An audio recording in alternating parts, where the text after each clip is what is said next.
At my sister's wedding, dressed in white lace and surrounded by roses, my father stood to make a toast, but instead of a blessing, he dropped a bomb. "We're selling the family company," he announced with a smirk. "Kate, you're getting nothing."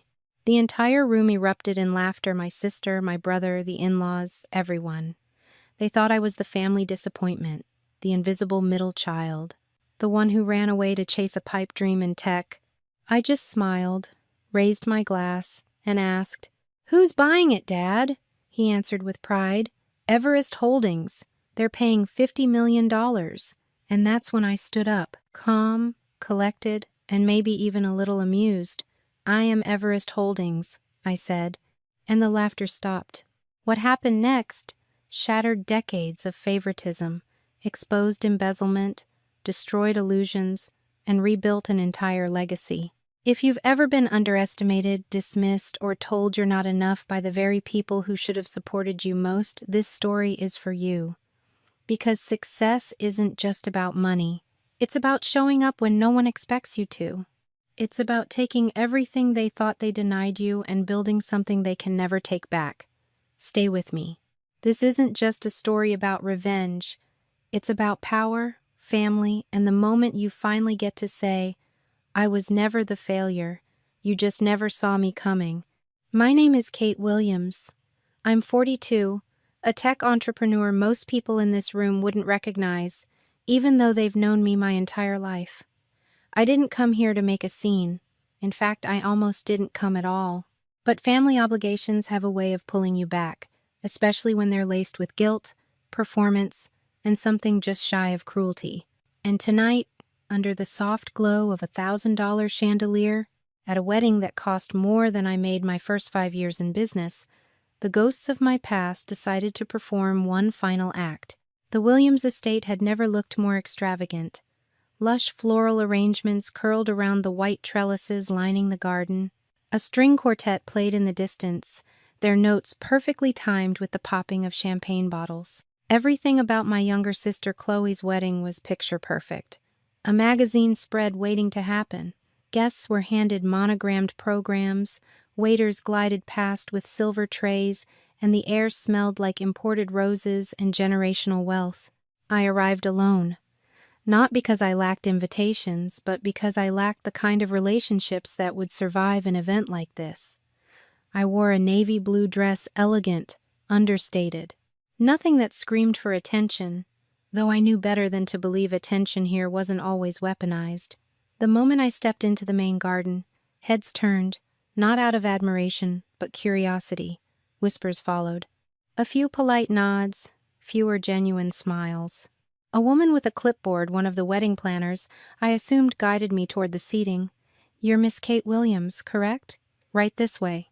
Her smile was tight, rehearsed. She led me to a table on the far left edge of the reception area, several feet behind the bridal family's table. From here, I could see my father's face, but not hear him clearly. That wasn't an accident. Chloe's seat was at the center of everything.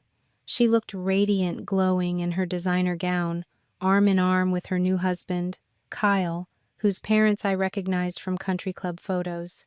My father, Charles Williams, stood tall and polished, beaming with pride. My mother, Eleanor, was by his side, expression soft but unreadable. Madison, my older sister, all pearls and judgment, threw me a glance that could chip glass. It had been 10 years since we were last in the same room. Dinner passed in awkward silence. Toasts began soon after. The best man's speech was charming, if slightly predictable. Chloe giggled at all the right moments. Laughter floated above the tables like champagne bubbles. Then Charles stood up and lifted his glass. The chatter dimmed immediately. When my father spoke, everyone listened. He had the kind of presence that filled silence with authority. That's how he built Monroe Tech from a small Midwestern electronics repair shop into a multi-million-dollar empire. "I want to thank everyone for being here today," he began, voice deep and steady. "Tonight is not just a celebration of love, it's the continuation of a legacy. Chloe and Kyle, your union represents the future of this family. And speaking of the future, I have some exciting news to share." He paused dramatically. Cameras turned toward him. Every guest leaned forward. "We've officially signed the deal to sell Monroe Tech," he declared, raising his glass higher. $50 million. It's done. A murmur rippled through the crowd. People clapped. Smiles widened. Charles waited for the noise to die down before delivering the next blow. "As for inheritance, Chloe, Kyle, Madison, all taken care of. But Kate," he said, shifting his gaze toward my table, "you're getting nothing." It landed like a slap. Laughter echoed soft at first, then louder. My mother looked away. Madison smirked. Chloe bit her lip, avoiding my eyes. I sat still, glass in hand, heart slow but steady. I should have felt humiliated. But I didn't. Not anymore.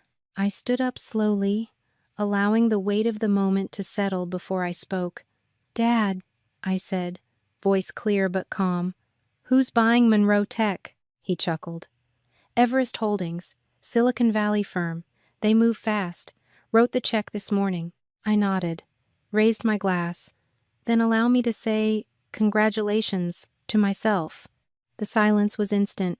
Forks dropped. A gasp somewhere in the back. My father blinked, confused. I looked directly at him. "I am Everest Holdings." No one moved. The music had stopped, though I hadn't noticed when. My mother's lips parted in disbelief. Chloe stared at me like she'd seen a ghost. Madison looked as though she wanted to disappear into the floor. My father?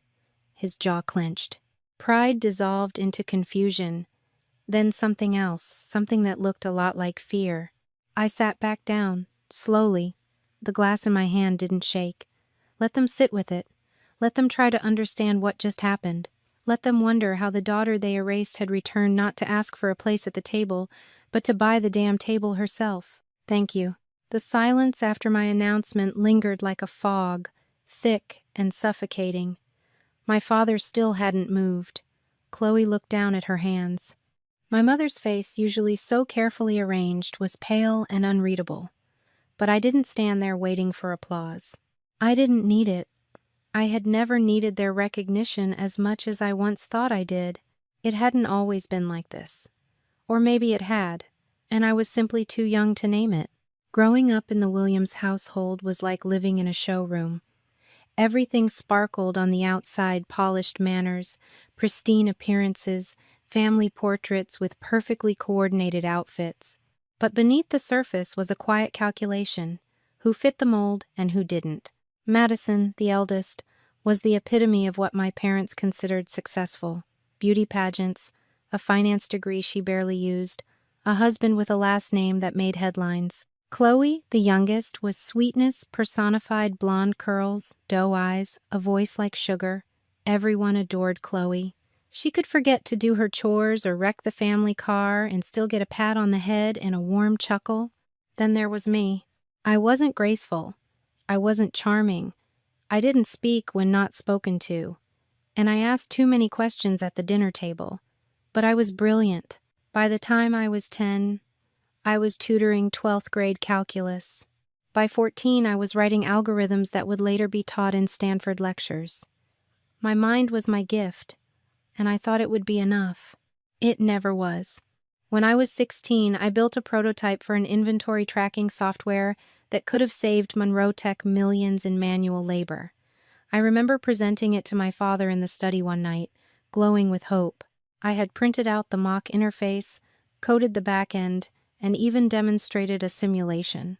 He didn't look up from his scotch. "Kate," he said, "don't mistake your little projects for real business, and don't think a couple of degrees will ever make you more valuable than your sisters. Life isn't about being the smartest in the room, it's about being the most useful, and frankly, I don't see where you fit." I remember nodding, swallowing the sting, then thanking him for his time. I didn't cry. I waited until the door shut behind me, then tore the simulation apart page by page. That night was a fracture, but not the first and not the last. Eleanor, my mother, was always a figure of quiet elegance. She never raised her voice, never fought back. She was the kind of woman who smoothed wrinkles in linen napkins while the house burned around her. During arguments between me and my father, She would sit still, eyes lowered, hands in her lap. Once, when I confronted her, asking why she never defended me, she simply said, "You're strong, Kate. Stronger than you know. You'll be fine." But I didn't want to be fine. I wanted to be seen. When I left home at 23, after another brutal dinner where I was told I was an embarrassment to the family brand, I packed a single suitcase and disappeared. No one stopped me. No one followed. A week later, I wrote a letter. Not to my father, he wouldn't have read it. I wrote to my mother, 3 pages handwritten. I told her I didn't hate her, but I couldn't understand her silence. I asked her to tell me if she'd ever loved me the way she loved Madison and Chloe. I told her I was scared but determined, and I needed to know that at least one person in the family believed in me. I never received a reply. Years later, during a business acquisition where I had to dig into old Monroe records for due diligence, I found an internal envelope marked private in my mother's handwriting. It had been sealed, then torn open, and inside was my letter creased, but unread. A sticky note was attached. Burn. She hadn't just ignored me. She'd wanted my words erased. It was in that moment I realized what I had lost wasn't just a family, it was the illusion of one. They hadn't left a place for me at the table because I was never meant to be part of it. I was a placeholder, a backup, a footnote in their narrative of success. So I rewrote my story.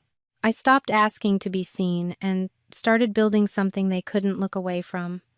I poured my anger, my grief, and my loneliness into every line of code, every acquisition, every strategy.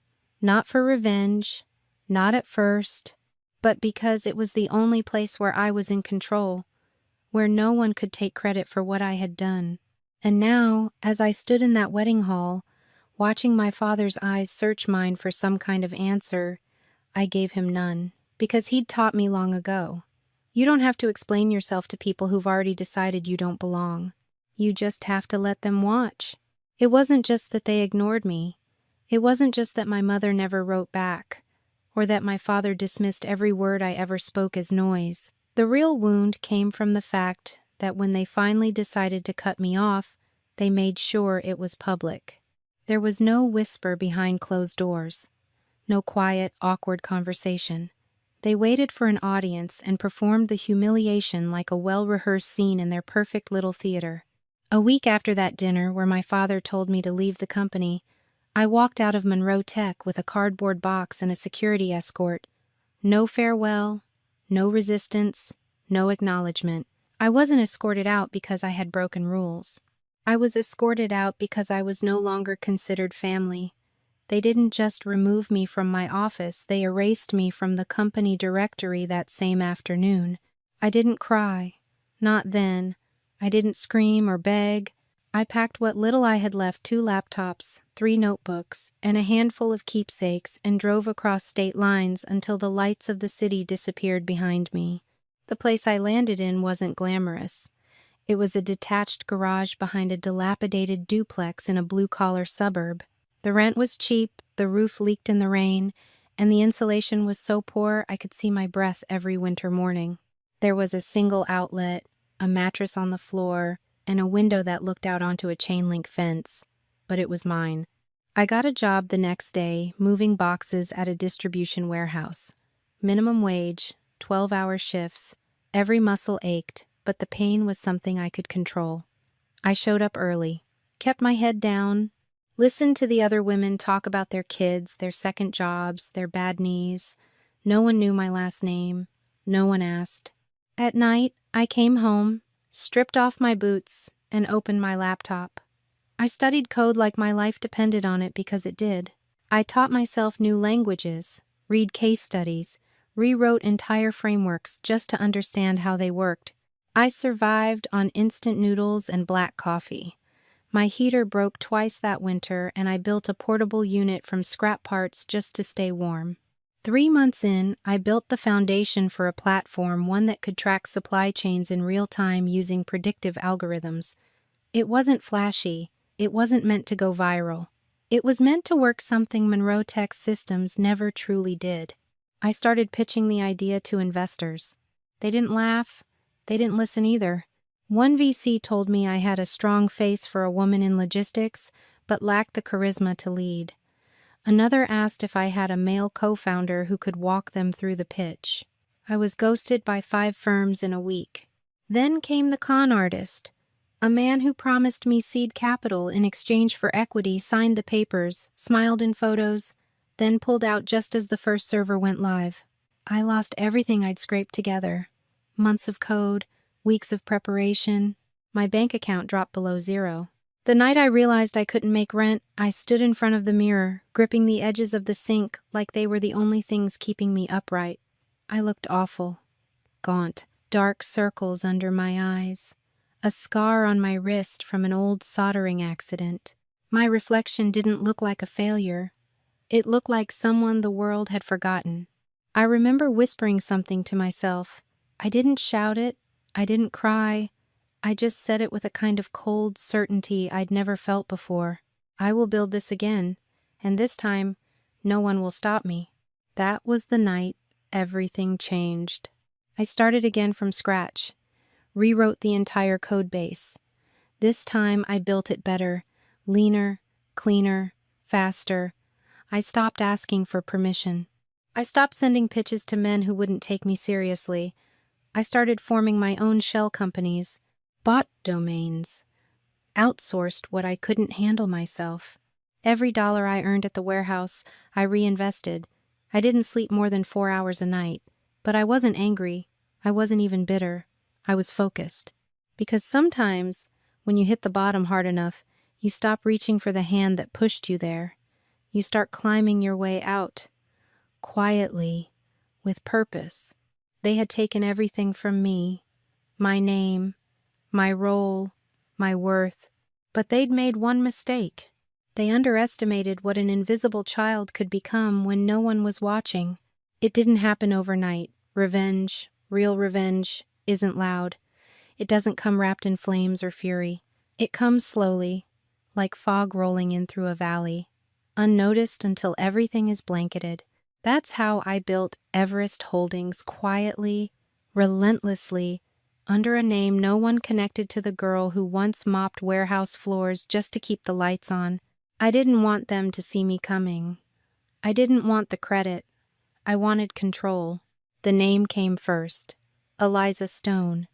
It wasn't just a pseudonym, it was armor. Eliza sounded sharp, assertive. Stone felt immovable. That was the version of myself I needed to be harder, colder, untouchable. I registered the name through a Delaware holding firm and built a paper trail so clean, so seamless, even the IRS wouldn't find Kate Williams buried under it. The first hire was a lawyer, not a cheap one. I used everything I had to retain someone who specialized in anonymity, offshore protections, and high-stakes acquisitions. He never asked who I really was. He was paid to protect a name, not a person. Through him, I set up a trust. The trust owned the firm. The firm owned the assets. And I stayed out of the light. Everest Holdings didn't announce itself with press releases or grand openings. It slipped quietly into the bloodstream of the logistics and tech market. I didn't start by buying anything glamorous. I started with what my father would have called invisible infrastructure warehouses, transport lines, packaging plants, the bones of the operation. The parts no one paid attention to, but that held the entire supply chain together. I knew Monroe Tech's weaknesses. I had lived inside them. I'd seen how sloppy their procurement systems were, how slow their software was to adapt, so I started buying their suppliers. Not directly, not all at once. I'd take small stakes through third-party investment arms, then more, then controlling interest. I'd replace outdated systems with my own technology automation, predictive tracking, seamless integration, all of it labeled Everest Innovation Suite, and none of it linked to my name. Monroe Tech didn't notice. If anything, their executives were relieved. Costs were dropping, timelines were improving. They toasted themselves for strong vendor relationships, never realizing they were slowly becoming dependent on me. By the time I had full operational leverage on 3 of their 5 major fulfillment hubs, I started moving upward into enterprise software, cybersecurity, logistics, analytics. I had no interest in becoming a Silicon Valley darling. I had interest in leverage, influence, positioning myself in a place where I could make decisions before Monroe even knew those decisions existed. The real test came when I pitched Everest Systems to a Fortune 100 client Monroe had been chasing for years. They signed with me in 36 hours. That deal alone put Everest on the map, not in headlines, but in the internal memos of every major operations director in the region. Behind closed doors, Everest Holdings was becoming a name that made people pay attention. And still, no one knew it was me. Not the boardroom sharks I negotiated with, not the old mentors who'd refused to return my calls years earlier, not even the tech blogs who speculated about Eliza Stone, wondering if she was real or just a brand front for a private equity consortium. I liked it that way. Staying hidden gave me power I'd never had when I bore the name Kate Williams. Kate was dismissed, overlooked, spoken over at family dinners. Kate asked for respect and got laughter in return. But Eliza? Eliza didn't ask. She signed contracts. She terminated deals. She didn't explain herself. Eventually, I began acquiring companies with ties to Monroe's R&D pipelines, startups that Monroe depended on for future innovation. I didn't steal them. I bought them legally, ethically, with better offers. Some founders didn't even realize they were walking away from deals with Monroe until the ink dried. One night, after locking in a merger that made Everest the largest logistics intelligence platform in our quadrant, I sat alone in my garage, still the same one, though now renovated, climate-controlled, and unrecognizable. I looked at the original blueprint I'd once sketched on napkins and cardboard scraps. I traced the lines with my fingers. I remembered the girl who'd stood in front of that cracked mirror whispering that she'd rebuild. And she had. She just wasn't Kate anymore. She was Eliza Stone now. And Monroe Tech? They were standing on a trap door and didn't even know it. There's something uniquely satisfying about watching the walls of an empire bend without anyone inside realizing the ground is shifting. That's how I approached Monroe Tech, not with headlines or lawsuits, but with precision, quiet influence, and an army of shadows. My family had stripped me of a seat at their table, so I built a bigger table. Then I bought their chairs. After Everest Holdings had solidified its presence in logistics and predictive analytics, I began Phase 2. It started with targeted acquisitions, each one carefully selected to weave around Monroe Tech's operations without drawing attention. Through shell companies and holding firms, I acquired interests in Monroe's regional distribution networks, their preferred software vendors, and even their outsourced customer service center. By the time I was done, I didn't just own services Monroe depended on, I controlled them. 42% of Monroe's operational assets were under my indirect ownership. They thought they were dealing with 10 different companies. In reality, they were all branches of one hand, and that hand was mine. Kyle Anderson, my sister Chloe's husband, was the ideal entry point, newly married into the family, eager to prove himself, and embarrassingly careless with due diligence. Kyle had recently been promoted to Monroe's Strategic Partnerships team, a title he wore like a trophy but treated like a side hustle. He was the one signing most of the vendor contracts with Everest Holdings and its affiliates, believing he was scoring exclusive deals that would impress my father. He had no idea those contracts were landing on desks I personally approved. At first, I let it play out, let him enjoy the pats on the back, the bonuses he didn't deserve. It gave me access to everything: supplier data, pricing models, long-term forecasting reports. But then his emails started shifting. He began requesting side adjustments on pricing structures. He wanted a percentage of discounts funneled into advisory fees paid to a consulting firm under his name. I don't tolerate amateurs, especially not ones who marry into a family that once exiled me. I instructed my legal team to approve the adjusted contracts while simultaneously embedding a forensic accountant into the next financial audit Monroe had scheduled. She wasn't listed as Everest's employee. She was presented as a neutral third-party consultant, a favor offered by one of our investment partners. My father, never one to turn down free expertise, welcomed her without hesitation. Within weeks, she uncovered everything. Kyle had been skimming money from multiple vendor agreements. He had routed payments through an offshore account in Belize, hidden behind layers of shell entities registered in his college roommate's name. The accountant compiled a 97-page dossier, complete with transaction logs, internal memos, and falsified expense reports. I didn't use it right away. You don't play your best card in the middle of the game. You wait. You watch. You make sure when it lands, it burns everything it touches. Instead, I kept feeding Kyle more rope, more exclusive deals, bigger advisory fees.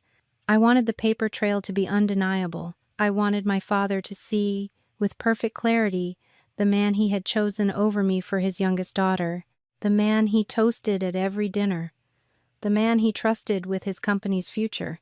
Every signature Kyle placed was another nail in the coffin, and every nail was hammered in by his own hand. As the months passed, Monroe Tech began leaning more and more on Everest Holdings to stay competitive. Their internal systems hadn't evolved in years, and my technologies made them look cutting edge without requiring actual innovation. Their competitors couldn't figure out how Monroe had suddenly become faster, leaner, more efficient. They didn't know the answer was me. One afternoon, sitting alone in my office, I stared at the network map that displayed every entity tied to Monroe's operations. 82 nodes, 47 marked in green mine. My legal team had just sent over the finalized documents showing I now held controlling interest in 2 of Monroe's primary logistics providers. I took a breath and stared out the window. They were standing on scaffolding I had built. If I pulled one lever, the entire structure would tilt in my direction. But I wasn't ready to tilt it. Not yet. First, I wanted them to smile.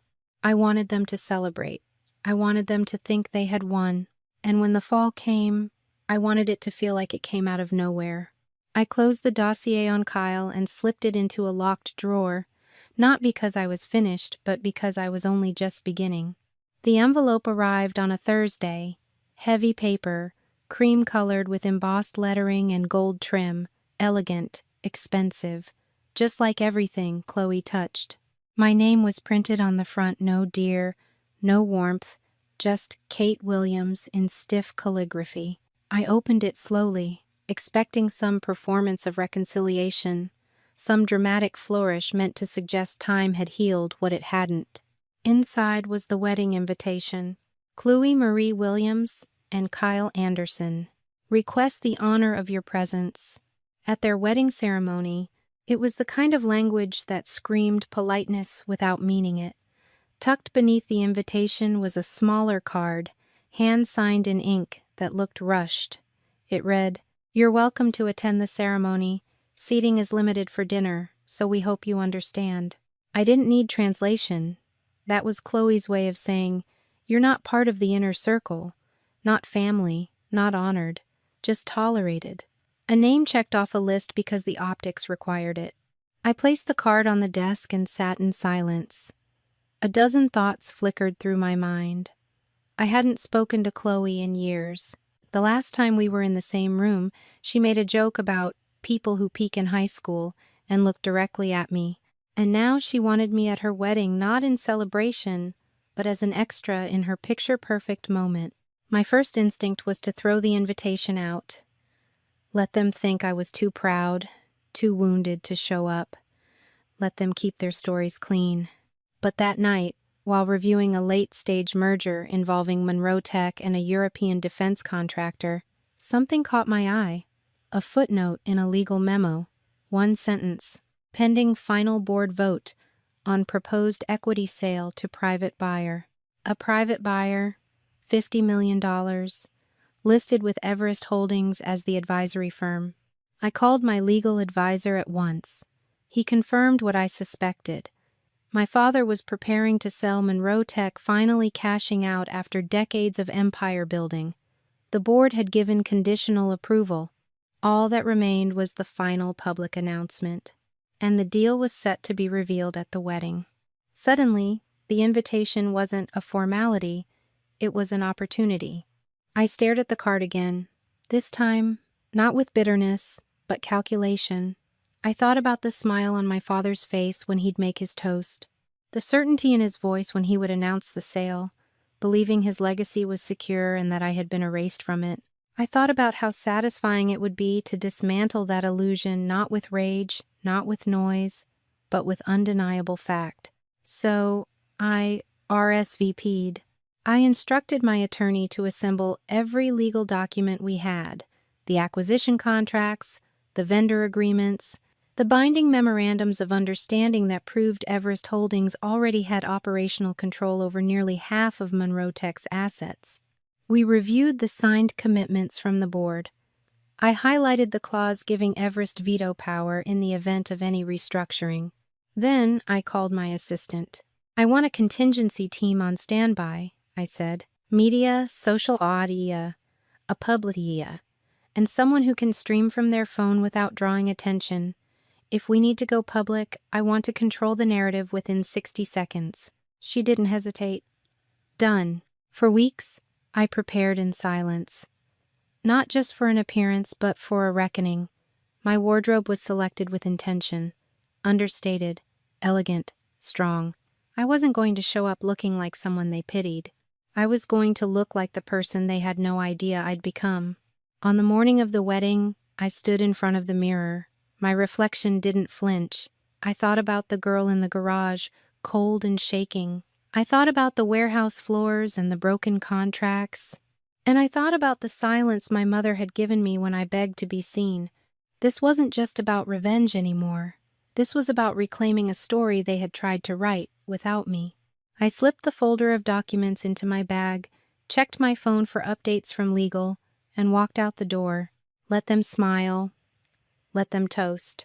They had no idea who they just invited into the room. The morning of the wedding was overcast, the kind of gray that hinted at rain but never delivered. I arrived early, not because I wanted to, but because I wanted to watch, to study the faces, to take note of who smiled too wide and who watched too closely. The venue was exactly what I expected: lavish, excessive, curated down to the last imported flower petal. Chloe had spared no expense. Crystal chandeliers hung from the temporary pavilion, and the champagne flowed even before the ceremony began. No one in my family had any idea that the woman standing near the cocktail bar, sipping Perrier and speaking politely to strangers, was the CEO of the very company their futures now depended on. I was still Kate to them, the forgotten daughter, the outsider who hadn't earned her seat. But behind the scenes, every vendor they'd contracted, every logistical partner involved in the event, even the security had been cleared through Everest Holdings, through me. Chloe approached me mid-morning. Her smile was soft, but her eyes twitched at the edges.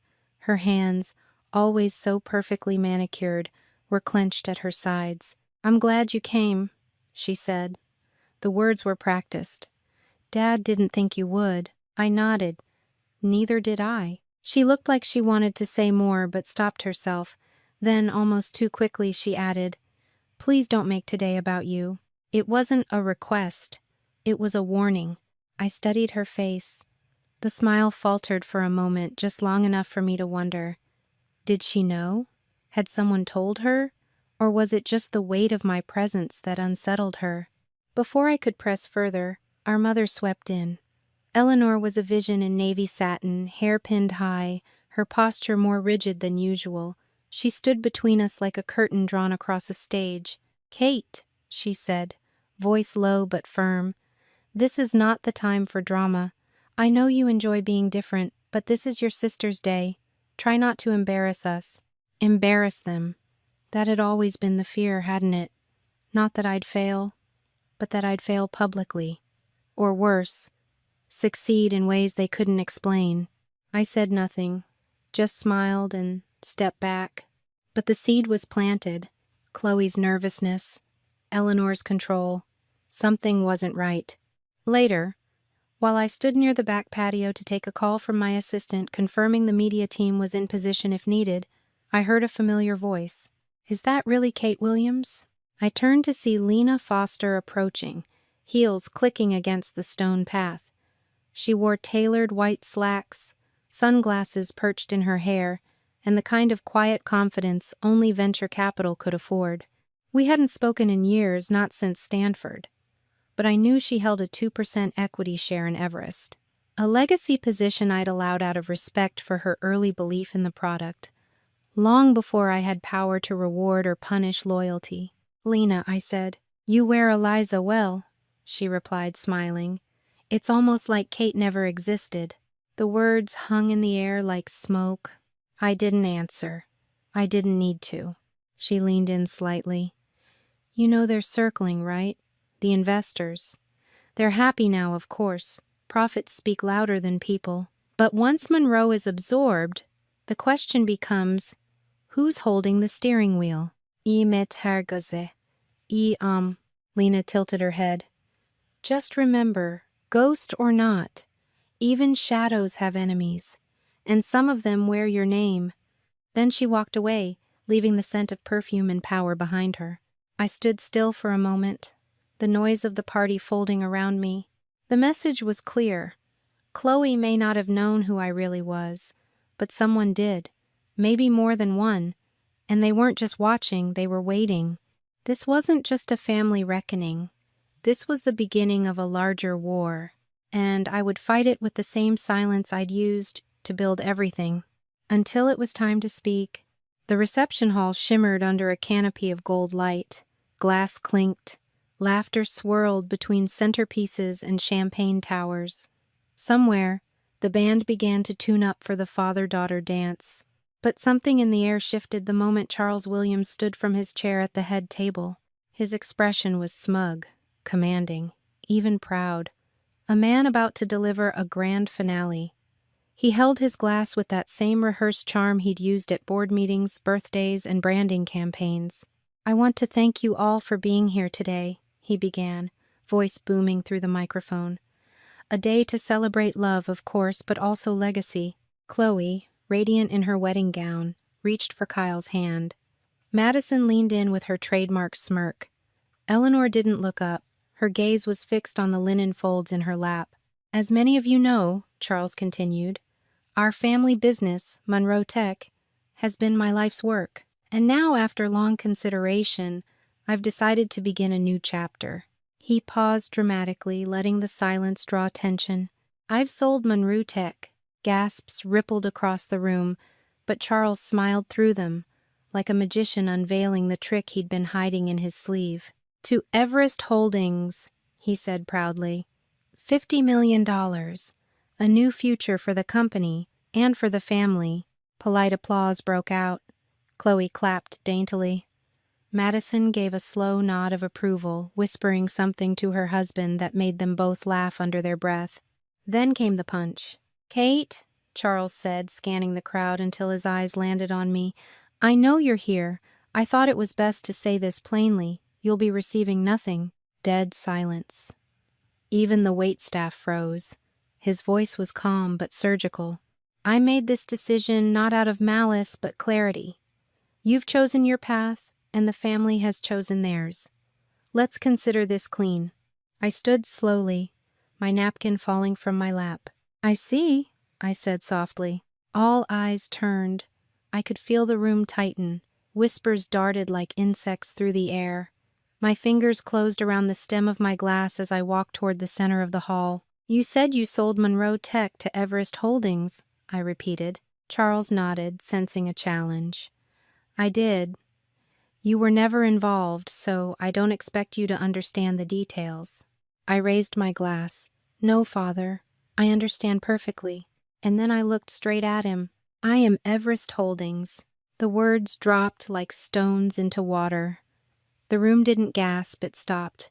Breathing halted. Time fractured. Then came the murmurs. Then came the chaos. Chloe's face went white. Madison dropped her glass. Eleanor closed her eyes but didn't lift her head. Charles blinked. Once. Twice. "What did you say?" "I said," I repeated, louder this time, "you just sold your entire company to me." "No," he snapped. "That's not possible. I negotiated with their CEO." Eliza Stone.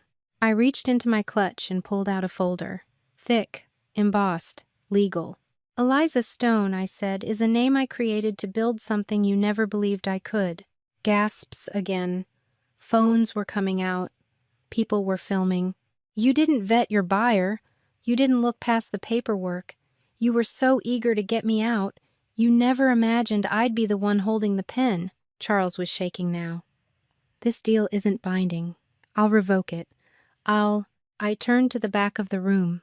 A tall man in a dark suit stepped forward, carrying a leather briefcase. My attorney. This is Philip Graves, I said clearly. He's Everest Holdings senior counsel. He's here today to verify that the board has not only approved the sale, but finalized it. Every document has been reviewed, signed, and filed with the SEC. Graves opened the briefcase and produced the final paperwork, stamped, sealed, and indisputable. Charles stepped back. You tricked me. No, I said. You dismissed me. The guests were whispering now, cameras flashing, the news already spreading through the room like wildfire. Chloe looked like she wanted to disappear. Madison sat frozen. Eleanor finally looked up, but her face held no expression. You said I'd get nothing, I told him. I raised my glass again. But now, I own everything. The silence hadn't yet settled when I raised my hand once more. The air was still buzzing from my announcement, me, the invisible daughter, now the owner of everything. But I wasn't done. Not yet. Before this evening ends, I said, my voice steady, there's one more matter to address. A matter of ethics, of theft. The guests murmured again, some turning toward the head table, others pulling their phones closer to their chests. Charles was still frozen, fists clenched. Chloe stared into her lap. Kyle had paled 2 full shades, shifting in his chair like he already sensed the noose tightening. I pulled out a smaller folder, this one sleek and marked confidential. This, I said, is a financial dossier compiled during a scheduled audit of Monroe Tech's third-party contracts. It contains evidence of misappropriation of company funds, bribes, side deals, shell accounts offshore, all orchestrated by one man. I didn't point. I didn't need to. Kyle's face drained of all color. Over the past 18 months, I continued, Kyle Anderson has diverted over $2 million through fictitious consulting agreements, unauthorized vendor fees, and forged expense reimbursements. Gasps. Some stood up. A wine glass shattered somewhere to my left. Kyle jumped up from his seat. This is insane, she's making this up. I nodded toward the back of the room. My attorney walked forward again, this time with 2 uniformed auditors behind him. One of them held a laptop. He clicked once, and the main screen behind the couple's table flickered to life. A series of email chains, payment trails, and spreadsheet snapshots flashed across the screen. Names, amounts, wire instructions. No one spoke. I turned back to Kyle. You have 2 options, I said. You can resign from any current affiliation with Monroe Holdings, surrender the stolen assets, and issue a public apology, or we turn this over to the district attorney tomorrow morning. He looked to Chloe, wild-eyed. Say something, do something. But Chloe wasn't looking at him. She was looking at me. I knew, she whispered. The words barely escaped her lips, but they sliced through the noise like a blade. I tilted my head slightly. What did you say? Chloe stood. Her voice cracked. I knew it was you, weeks ago. I saw a memo on Kyle's desk, an Everest signature I recognized. I put it together. I knew you were Eliza Stone, but I didn't say anything. Why? Madison hissed beside her, already pushing her chair back. Chloe swallowed. Her eyes filled with tears, but not for Kyle. Because I was jealous. I spent my life being the favorite, the pretty one, the chosen one. But you built something I couldn't compete with. And I hated that. I let the silence sit, let the moment sting. Madison stood abruptly, fury boiling in her voice. This is pathetic, she spat. All of you. You let Dad turn this family into a contest, and we all played along. Charles tried to speak, but she cut him off. No, you don't get to talk, she snapped. You pitted us against each other our whole lives. Kate was never the problem. You were." With that, Madison grabbed her purse and stormed out. Guests shifted nervously. Some followed her. Others sat rigid, unsure what to do. Chloe looked at Kyle one last time. "We're done." Kyle tried to speak again, but this time, no one listened. My attorney approached him quietly, offering a slim envelope with 2 forms: resignation and restitution. Kyle's hands shook as he took it. I didn't press charges, not because I couldn't, but because punishment was already unraveling all around him. He would lose the money, the power, the image, and Chloe. As for my father, he had yet to say a word. He stood there, shoulders drawn, jaw set, his empire gone, his legacy sold, his secrets exposed, his daughters divided, his control shattered. I didn't yell, I didn't gloat. I simply turned toward him and said, calmly, "You taught me to win. You just never taught me what to do when I did." Then I walked back to my table, and I sat down, not as a guest, not as the forgotten daughter, but as the woman they could no longer ignore. I should have known the war wasn't over. The room was still reeling from Kyle's downfall, from Chloe's confession, from Madison's dramatic exit. But even as I sat at my table, sipping a now warm glass of champagne, I felt an unease coiling in my gut, the kind that doesn't come from victory, but from instinct. Something wasn't right. Back at my hotel suite later that night, I opened my laptop and reviewed the transaction records one more time.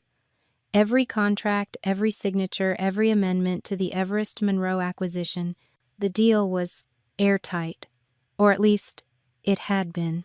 Then I found it, buried deep in a digital folder, an unsigned draft I hadn't authored, but that bore the Everest Holdings header was a revised clause in the governance agreement.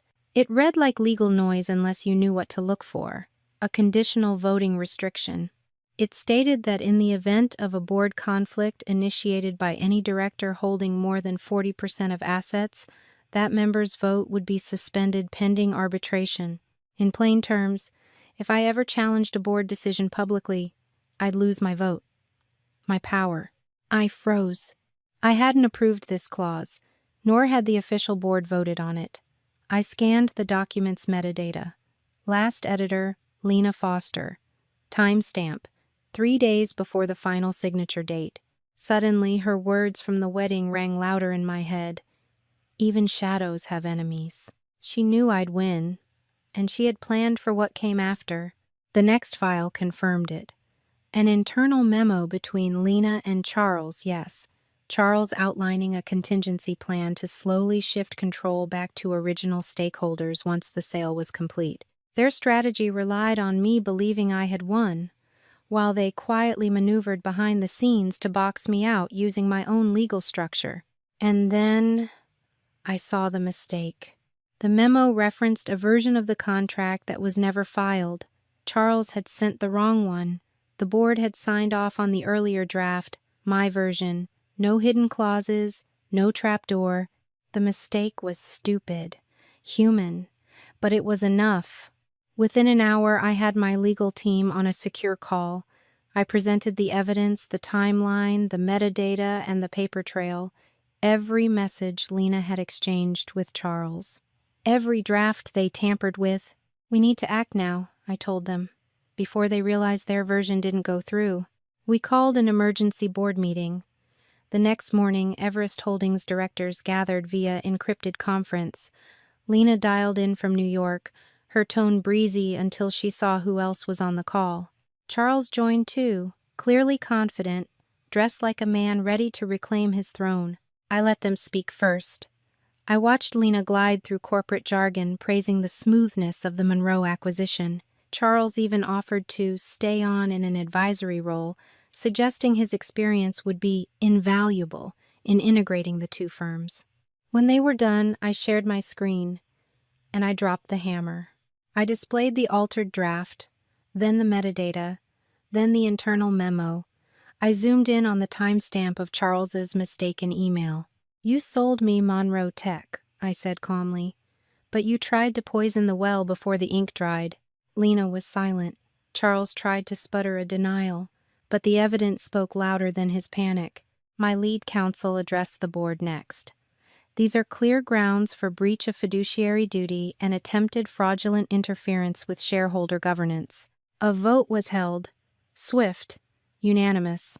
Lena was removed from Everest Holdings board immediately, her equity position converted to silent shares with no voting power. Charles was issued a formal cease and desist. Any involvement in future negotiations, contracts, or branding under the Monroe name was permanently barred. He was finished. They had tried to build a back door. I tore it off its hinges. When the call ended, I leaned back in my chair and exhaled. Not in relief, in clarity. They had seen me coming, and I still beat them. It was a quiet afternoon when Eleanor asked to see me. No grand setting, no audience, just a modest bench beneath the sycamore tree outside the old church where Chloe had once sung in a children's choir. The same tree I'd once read under while waiting for rides no one came to give. She sat before I did, her hands folded tightly in her lap. For the first time in decades, she looked older than I remembered, not worn by age, but by the weight of silence. "I won't waste your time," she began, her voice soft but unshaking. "I know what I was, what I let happen." I said nothing. Let her speak. "When you left," she continued, "you wrote to me. That letter, I kept it." I turned my head slightly, unsure what surprised me more, the admission or the fact that she remembered every word. "I didn't respond because I was afraid," she said. "Not of you, of what it would mean to open that door, to let you fail again and watch it happen all over." I swallowed hard. Even now, after everything, the wound knew how to ache. "I told myself it was protection," she added, blinking back something I wasn't sure she'd let fall.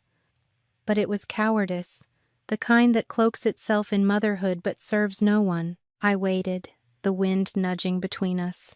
"I didn't believe in you," she said, the words so quiet they almost vanished. "And now, I see, I was the one who failed." Still, I said nothing. "I know you don't owe me forgiveness," she continued, "and I'm not asking for it. I just needed you to know." I looked at her then, really looked, and I saw not just my mother but the woman who'd once stood by while others decided my worth. The woman who chose comfort over courage. "I don't need you to be sorry," I finally said. "I just need you to remember this. I was never a failure. Not even then." Her breath caught in her chest, but she nodded. It was all she could do, and all I needed. Later that week, Chloe came by my office. She didn't schedule a meeting, didn't come with a publicist or a practice line, just a simple knock, and then her face through the glass stripped of makeup, eyes tired, voice raw. "I don't know what to say," she said when I let her in. "Try the truth," I replied. She sat down across from me, fidgeting with the edge of her sleeve. "I was awful to you, not just at the wedding. For years, I let envy turn me into something small." I didn't respond. She continued. "I want to fix it, or try to. I know I can't just walk back into your life like nothing happened, but if you ever need someone, or if there's anything I can do." I slid a folder across the table. She opened it, puzzled. "A temporary analyst position," I said. 6-month trial, entry level, no special treatment. You'll report to a team lead, someone who doesn't know your last name." Her eyes widened. "You'd let me work for you?" "No," I said. "You'll work for Everest. If you're good enough, the company will keep you. If not, you'll go like anyone else." She didn't cry. She just nodded, quietly. And for the first time in her life, she didn't expect applause for it. As she stood to leave, she paused at the door. "Kate," she said, turning back. "Thank you for not slamming the door." I held her gaze. "I didn't leave it open for you. I left it open for what you might become." She left without another word, and I was alone again but not abandoned. This time, it was on my own terms. The office was quiet, no hum of voices, no ringing phones, just the soft whisper of wind moving through the partially open window. Beyond the glass, the Boston harbor stretched out like silver beneath a low sun. Ships glided slowly, and the ocean air carried that particular chill that only came just before fall. Kate sat in the chair by the window. Not behind the desk, not today. She didn't need the desk to prove she belonged anymore. The wood-paneled walls around her were new, but the silence they held felt familiar. It reminded her of another silence years ago when she'd sat in the garage apartment, hands frozen from the lack of heat, heart burning from humiliation.